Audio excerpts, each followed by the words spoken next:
어서 오세요. 여러분이 어떤 나쁜 일을 해서 벌을 받아야 되는데 누가 대신해서 벌을 받아줄 수 있다고 생각해요.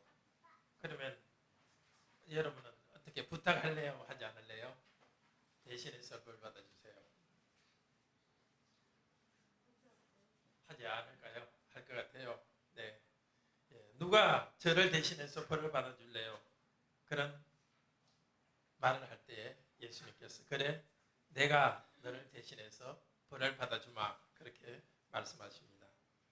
저와 여러분이 죄를 지어서 하나님께서 우리 죄를 벌해야 돼요. 그런데 예수님이 나타나셔서 우리 대신에 하나님의 벌을 받아서 우리는 더 이상 죄에 대한 벌을 받지 않아요. 하나님이 우리를 벌하지 않습니다. 우리 죄를 대신해서 예수님이 벌을 받고 우리는 벌 받지 않으니까 어떻게 해요? 계속해서 나쁜 일 하고 그렇게 해야 되겠다? 그렇지 않죠? 예수님이 우리 죄 대신해서 십자가에서 벌을 받았으니까 우리는 나쁜 일 하지 않고 하나님께 순종해야 되겠죠.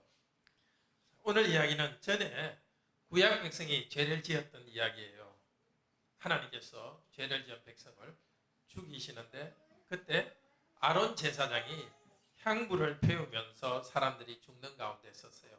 향불이 뭐냐면 일단 여기 조그만 그릇 같은 데다가 불을 넣고 그 위에다 향을 얹어요. 향이 뭔지 알아요? 예, 불 피우는 냄새 나는 그 향을 얹었습니다. 향불을 피우면서 사람들이 죽는 가운데 섰습니다. 하나님께서 그렇게 불 피우는 것을 통해서 사람들의 죄를 용서해 주세요. 죄를 덮으셨어요. 하나님이 향불을 피우니까 죄를 용서해 주시고 백성들이 죽이는 일을 그만하셨어요. 그때 그 일을 한 사람이 대제사장 아론이 그 일을 했습니다. 자, 하나님과 사람 사이에 대제사장이 가운데 서서 그 향불을 피우니까 하나님께서 백성의 죄를 용서해 주셨어요. 가운데 서서 돕는다는 것을 중보라 그래요. 따라해 봅시다. 중보. 예, 가운데 서서 두 쪽이 서로 가까워지도록 만드는데 하나님께서 사람들의 죄에 대해서 화가 나서 진노하실 때 하나님께서 아론을 세워가지고 중보로서 아론을 세워서 서로 화해하도록 만들었습니다. 자, 대제사장 아론은 예수님을 나타냅니다. 예수님을 미리 보여줘요. 우리도 중보자 제사장이신 예수님 때문에 하나님께서 우리 죄를 용서해 주세요. 예수님께서 중보하셔서 우리 죄를 위한 벌을 받았기 때문에 중보 역할을 했기 때문에 하나님께서 우리 죄를 용서해 주세요. 그리고 우리가 죽지 않게 살게 해주세요. 죽어도 다시 부활해서 영원한 나라에서 살도록 해줍니다. 자, 대제사장 예수 그리스도의 중보 때문에 우리는 구원을 받습니다. 대제사장 예수님이 우리 대신해서 벌을 받아서 우리는 더 이상 하나님의 벌을 받지 않고 하나님이 화나는 것들을 우리에게 벌을 내리지 않고 용서해 주십니다. 중보하시는 예수님 때문에 우리는 구원을 받습니다. 죄를 용서받습니다. 계속해서 말씀을 들읍시다.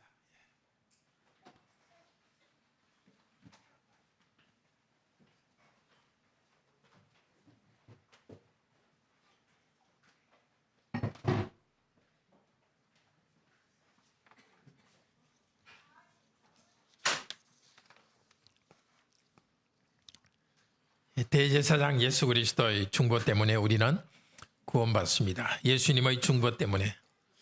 오늘 읽은 민수기 16장은 이스라엘 백성이 이집트에서 해방되어서 광야 40년 동안 생활할 때 있었던 일입니다.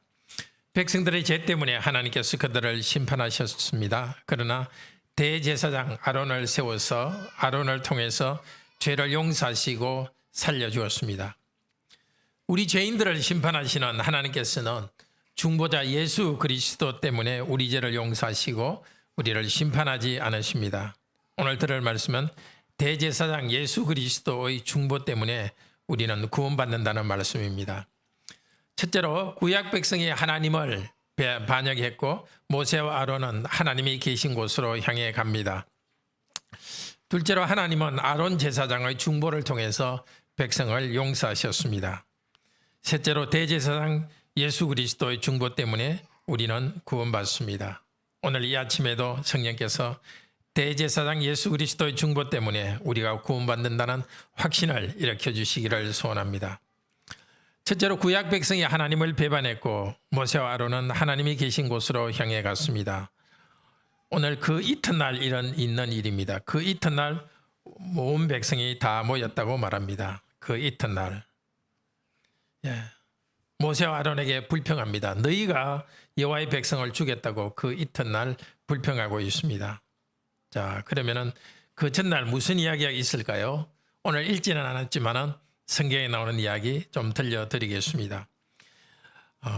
하나님께서 백성 중에 250명을 죽였습니다. 심판했습니다. 왜 그랬느냐? 그 250명은 레위인, 고라 그리고 다른 사람들인데 제사장 제도를 도전했습니다. 너희만 제사장에게 말했습니다. 너희만 하나님의 성소에 들어가 섬기느냐? 우리는 왜 못하느냐? 제사장직을 탐내었습니다.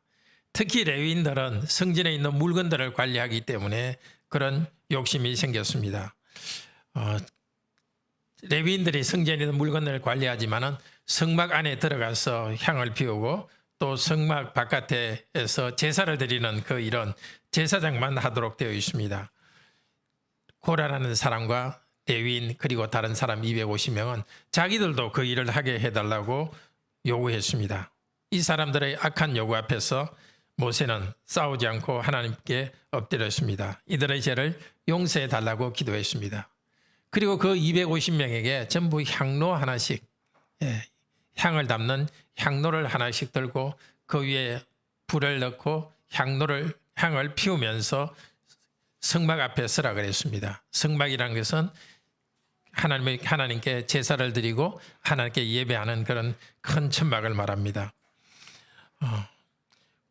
고라라는 사람은 백성들을 다 모아서 이 자기들의 주장을 하려고 하고 있었습니다. 그때 하나님께서는 모세와 아론에게 말했습니다. 너희는 이 모든 백성으로부터 떠나라. 구별하여 서라. 내가 그들을 멸망시키겠다. 하나님께서는 백성 전체를 멸망시키려고 모세와 아론에게 말했습니다. 그때 다시 모세와 아론은 여호와께 엎드렸습니다. 하나님, 한 사람이 범죄했는데 백성 전체를 멸망시키겠습니까? 그 기도를 하나님께서는 들으시고 전체 백성은 살려주겠다고 했습니다. 그리고 모든 백성에게 이 반역자 고라와 그 가족이 있는 곳으로부터 떠나라고 해라고 했습니다. 백성들은 이 고라와 반역자들이 있는 곳으로부터 떠났습니다. 그때 갑자기 땅이 쫙 갈라지면서 이 250명의 가족들을 잡아 삼켜버렸습니다. 그리고 회막 안에서 불이 나와가지고 향로를 들고 있던 200명을 죽였습니다. 250명을 죽였습니다. 이 일이 있은 그 다음날 일입니다. 온 백성이 회막 근처로 모세와 아론에게 몰려들었습니다. 너희들이 하나님의 백성을 죽였다. 250명을 모세와 아론이 죽였다고 비난합니다. 그런데 사실은 백성들은 그것을 모릅니다. 하나님께서 백성 전체를 죽이려 하시는 것을 모세와 아론이 기도해서 하나님께서 그 기도를 들으셔서 백성 전체를 멸한 것이 아니라 250명만 죽였다는 것을 알지 못합니다. 250명과 또 그 사람에게 동조하는 가족들을 죽인 것을 알지 못합니다. 그것을 알지 못하니까 전체 백성은 모세에게 모세와 아론 당신들이 여호와의 백성을 죽였다고 비난합니다. 불평하고 원망합니다. 아론과 모세에 대해서 반역을 일으켰습니다. 오늘 42절 회막을 바라본 적 그렇게 말하고 있습니다. 모세와 아론은 이 죽음의 위협 앞에서 얼굴을 회막으로 향했습니다. 하나님을 향해 구조 요청을 했습니다. 그때 원래 회막에는 구름이 항상 덮여 있습니다. 구름이 덮여 있는데 그때 갑자기 구름 가운데서 찬란히 빛나는 여호와의 영광이 나타났습니다. 모세와 아론은 회막 앞으로 왔습니다. 백성들은 회막에 나타난 여호와의 영광을 보고 두려워 떨었을 것입니다. 모세와 아론은 이 위험 앞에서 하나님이 주신 피난처로 하나님께로 나아갔습니다. 하나님께서는 모세와 아론을 그분의 날개 그늘 아래 품어주셨습니다. 오늘도 우리가 여호와께 기도하며 도움을 바랄 때 하나님께서는 우리의 기도에 응답하십니다. 모세의 이야기는 하나님께서 지금도 우리 가운데 계시며 도우신다는 증거입니다. 하나님의 도우심에 자기를 맡기며 가까이 가는 자에게 하나님은 함께 하십니다. 베드로전서 5장 7절로 말합니다. 너희 염려를 다 주께 맡기라. 왜냐하면 그가 너희를 돌보시기 때문이다. 위기의 순간 하나님께 기도하며 하나님의 도움을 간청하시기를 바랍니다. 두 번째로 하나님은 아론 제사장의 중보를 통해서 백성을 용서하셨습니다. 모세와 아론이 하나님 앞으로 오자 하나님께서 또 말씀하셨습니다. 너희는 이 회중, 이 백성으로부터 떠나라. 내가 순식간에 그들을 멸망시키겠다. 이번에도 모세와 아론은 하나님께 엎드려 기도합니다. 자기를 죽이려는, 자기를 도전하는 백성을 향하여서 기도합니다. 하나님의 교회의 직분자는 불평하고 비난하는 성도에게 대항하기보다 기도해야 됩니다. 부모들도 반항하는 자녀들에게 화내기보다 먼저 엎드려 기도해야 됩니다. 우리 모든 성도는 우리에게 해를 끼치려는 사람에게 대항하기보다도 그들을 위해 기도하도록 합시다. 모세는 알았습니다. 이번에 하나님께서 전 백성을 향하여서 벌을 내리신다는 것을 알았습니다. 그래서 모세는 아론에게 말합니다. 향로에 불을 피우며 급히 백성에게 가서 그들을 위하여 속죄하십시오. 여호와의 앞으로부터 진노가 나갔습니다. 연병이 시작되었습니다. 여호와의 앞으로부터, 앞은 얼굴이라는 뜻입니다. 여호와는 그 얼굴을 내게로 향하여 드사 평강 주시기를 원하노라. 은혜 주시기를 원하노라. 여호와의 얼굴은 은혜와 평강을 주시는데 이번에는 은혜와 평강 대신 진노가 나갑니다. 연병이 나갑니다. 이 재앙은 연병처럼 백성을 죽여갔습니다. 여기 연병은 전염병처럼 한 지역의 사람들을 죽여가는 것을 말합니다. 병균에 감염되어서 사람들이 죽는 그런 전염병이 아니라 하나님께서 각 사람을 쳐서 죽이기 때문입니다. 아론은 모세의 말대로 향로를 들고서 백성에게 갔습니다. 과연 연병이 시작되어서 백성들이 죽고 있습니다. 아론은 급히 아직 살아있는 자와 죽어있는 자 사이에 섰습니다. 말하자면 연병을 막았었습니다. 아론은 죽음이 번져가는 그곳에 섰습니다. 향의 연기로 백성의 죄를 덮었습니다. 속죄했습니다. 그러자 전염병이 그쳤습니다. 그러나 14,700명이나 이미 죽었습니다. 전염병이 그친 후 아론은 모세가 있던 회막으로 돌아왔습니다. 모든 백성들은 다 죽어야 하지만 그러나 하나님께서 일부만 죽이고 살려주셨습니다. 대제사장 아론을 통한 속죄 때문입니다. 이를 통해서 하나님께서는 아론이 참 대제사장이라는 것을 증명해 주셨습니다. 그런데 아론이 향을 드렸던 향연기 자체가 무슨 효과가 있어서 하나님이 움직이셨을까요? 아니면 아론 자체가 어떤 능력이 있어서 하나님을 막을 수 있었기 때문일까요? 하나님께서 은혜로 사람들을 다 죽이지 않기로 결심하였기 때문에 중지했습니다. 하나님께서 용서해 주시기로 결심했기 때문에 그 일이 중지되었습니다. 다만 하나님께서는 자신이 하시는 일을 할 때에 제사장과 또 향로를 은혜의 수단으로 사용하십니다. 하나님의 은혜를 담아주는 수단으로 사용하십니다. 아론 제사장은 예수 그리스도를 미리 보여줍니다. 이 사람들을 하나님께서 살려주신 것은 아론 제사장이 속죄하는 것 때문이 아니라 아론 제사장의 과 같은 모습으로 오실 참 대제사장 예수 그리스도의 중보의 공덕 때문에 백성의 죄를 용서해 주셨습니다. 백성이 다 심판받아 죽어야 되는데 우리 주 예수님께서 대신해서 십자가에서 달려 죽으셨습니다. 미래의 일이지만 예수 그리스도께서 백성의 죄를 위하여서 중보하시면서 예수 그리스도께서 대신 죽으신 그 죽음이 있기 때문에 하나님께서는 심판을 거두고 이들을 살려주셨습니다. 예수 그리스도의 공덕 때문에 하나님은 구약 백성의 죄를 덮어주셨습니다. 아론 제사장의 중보 때문에 심판을 멈추고 용서하셨지만 사실은 예수 그리스도의 앞으로 오실 예수 그리스도의 공덕 때문에 심판을 멈추고 용서하셨습니다. 이제 세 번째로 우리는 대제사장 예수 그리스도의 중보 때문에 우리는 구원을 받는다는 말씀을 듣도록 하겠습니다. 대제사장이 있었지만 대제사장은 앞으로 오실 대제사장 예수 그리스도를 나타내는 그림자와 같은 존재이고 참 대제사장은 하나님의 아들께서 사람으로 오신 것입니다.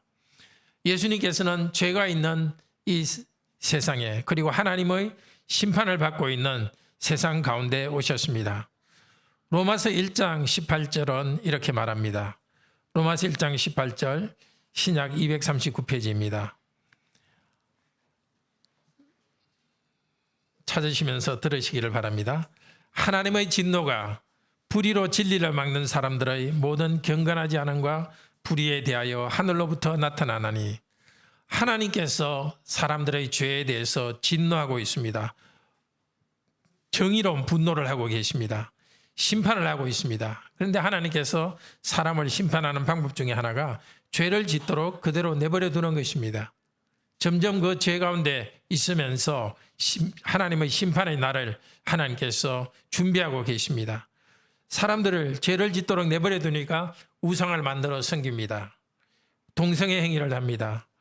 로마서 1장 29절에서는 모든 불의와 추악과 탐욕, 악의가 가득한 자요 시기와 살인, 분쟁, 사기, 악독이 가득한 자라고 했습니다. 이런 일을 행하는 자는 징벌을 받는다고 사형에 해당한다고 하나님이 정하심을 알고도 사람들은 자기만 행할 뿐만 아니라 죄를 짓는 사람들을 옳다고 합니다. 모든 사람들은 이 땅에서 죄악을 행하면서 죽어가고 있습니다. 모두에게 죽음의 날이 오고 있습니다. 죽음의 날 그들의 영혼은 지옥에 던져집니다.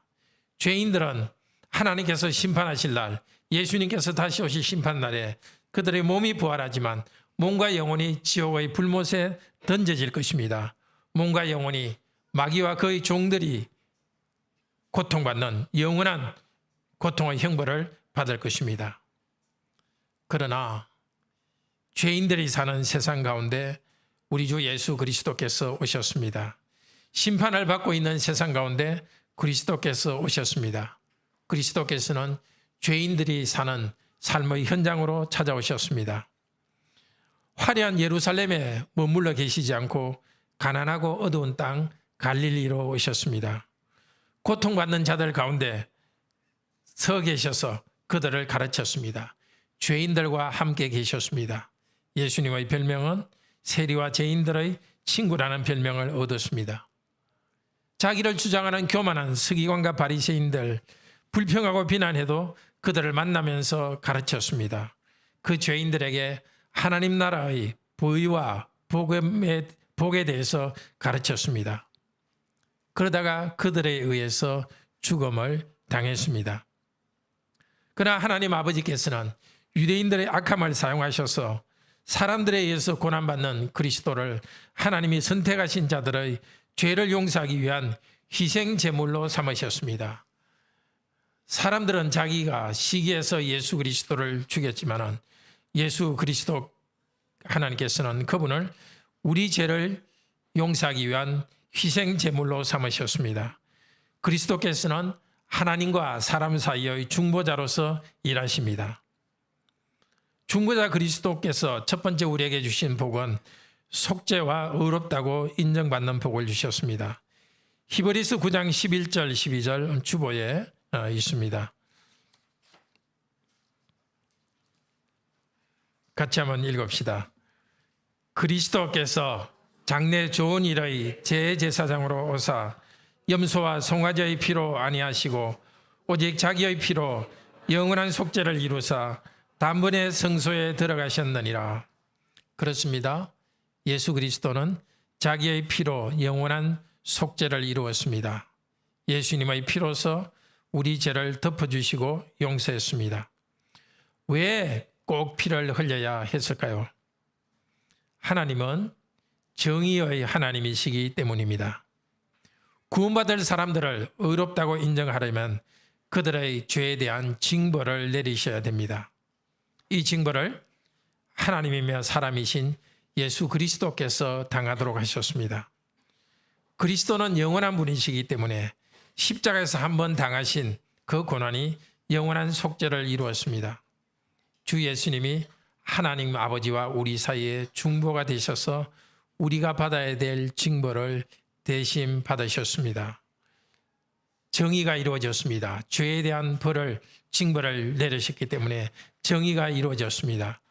예수 그리스도를 주님으로 믿는 자들은 죄 용서받고 하나님 앞에 의롭다 인정받습니다. 중보자 예수 그리스도께서 우리에게 해주신 첫 번째 복은 우리 죄를 용서하시고 우리를 의롭다고 인정해 주시는 것입니다. 죄인인데도, 죄가 있는데도 예수 그리스도를 믿을 때에 의롭다고 인정해 주시고 죄를 용서해 주셨습니다. 중보자 예수 그리스도께서는 속죄, 즉 죄 용서만 하시는 것이 아니라 우리에게 새로운 마음을 주셔서 하나님을 섬기는 의로운 삶을 살게 해주십니다. 히브리서 9장 14절 신약 361페이지 같이 한번 찾아봅시다.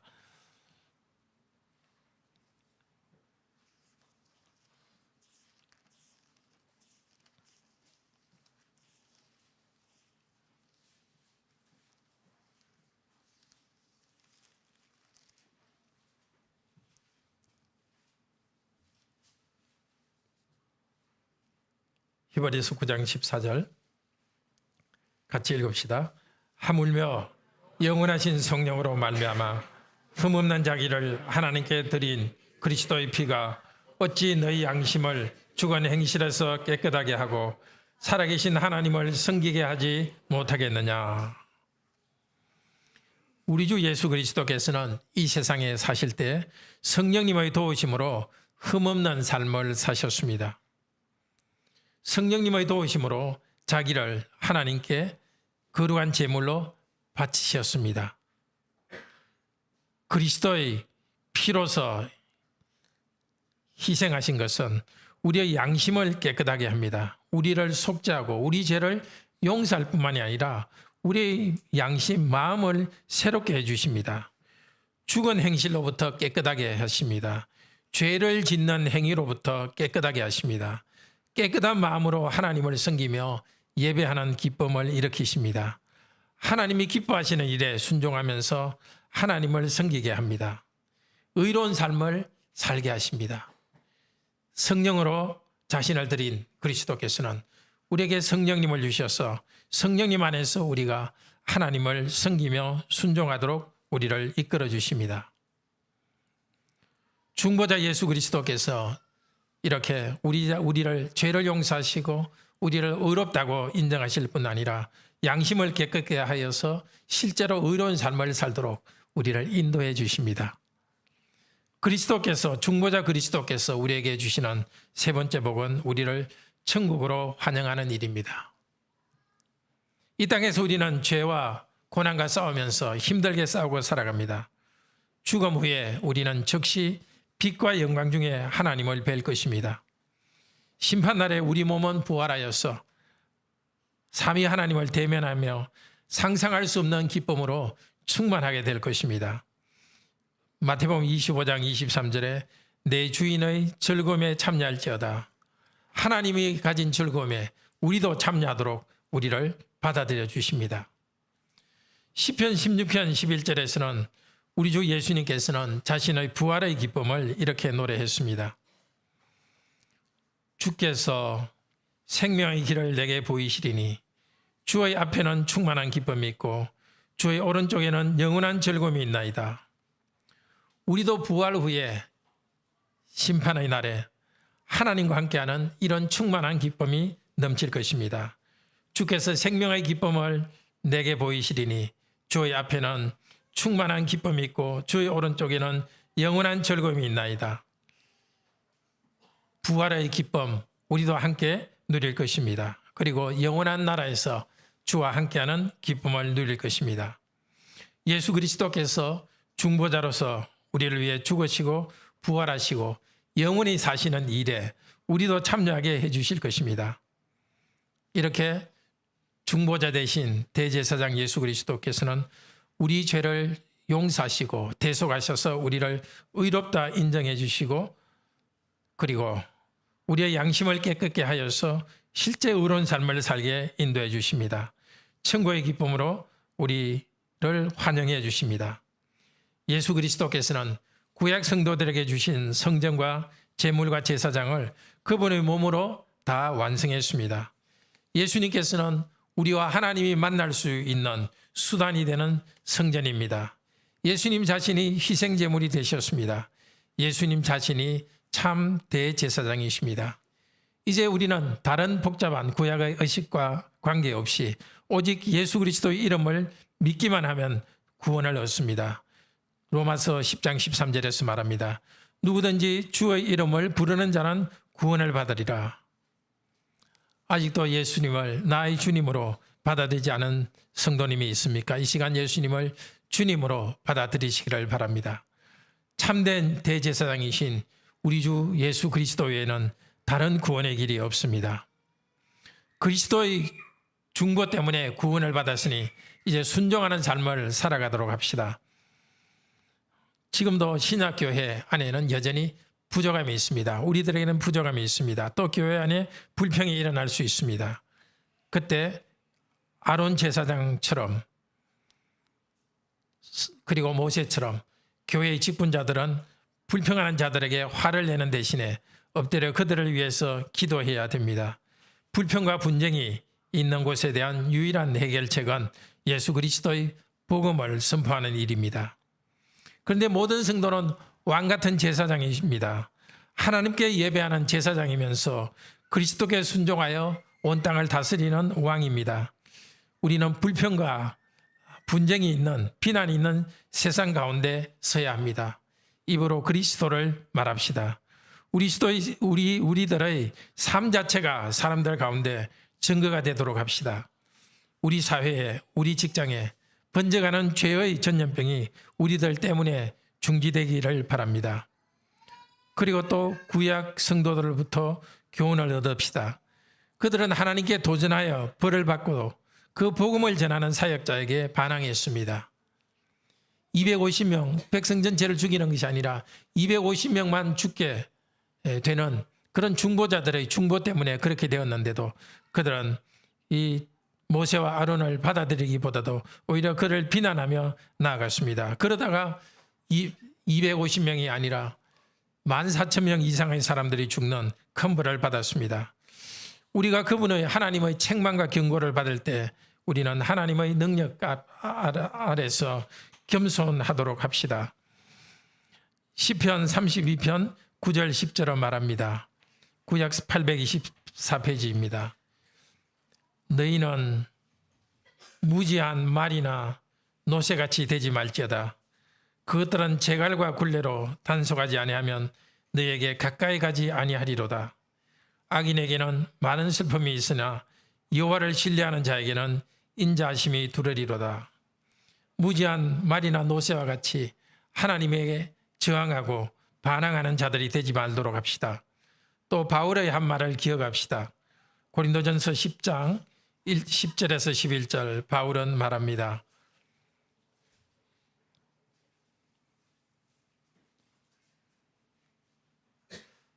그들 가운데 어떤 사람들이 원망하다가 멸망시키는 자에게 멸망하였나니 너희는 그들과 같이 원망하지 말라.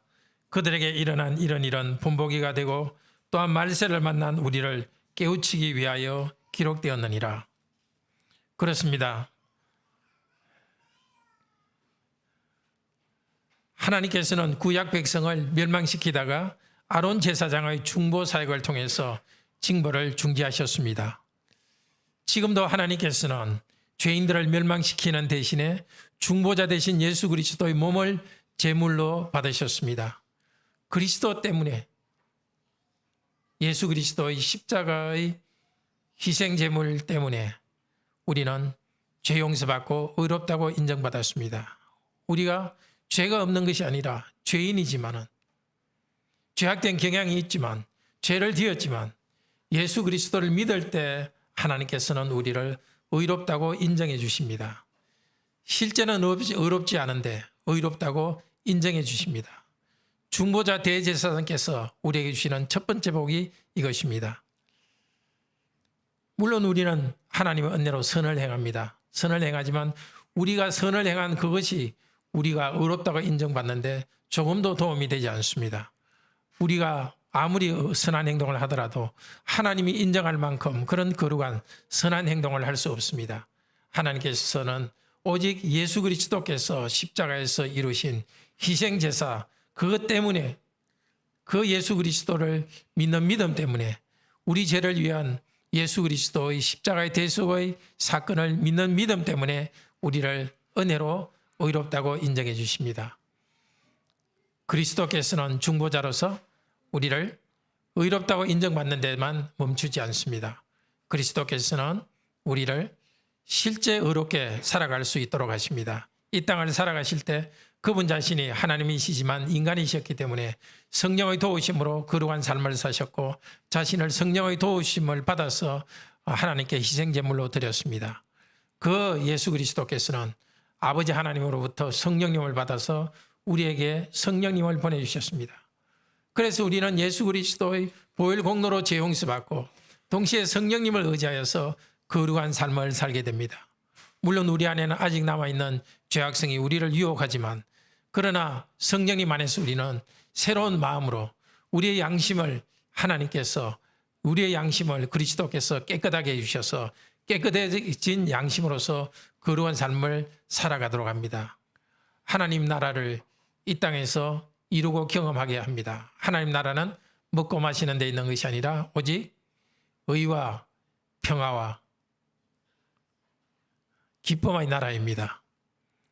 성령님의 열매, 사랑과 평화와 기쁨과 자비와 착함과 온유와 절제, 이 모든 성령님의 열매를 내 자신의 성품에서 그 성령님의 열매를 맺을 뿐 아니라 우리와의 관계에서, 서로와의 관계에서 성령님의 열매, 인내와 온유함과 절제와 평화를 이루도록 하십니다. 형제자매 여러분, 그리스도 때문에 우리는 우리 죄를 용서받았습니다. 우리 양심이 새로워져서 의로운 삶을 살 수 있게 되었습니다. 순종하도록 합시다. 그리고 그리스도, 중보자 그리스도 때문에 우리는 미래의 천국이 우리를 기다리고 있습니다. 우리의 중보자 예수 그리스도께 감사 찬양을 올려드립시다.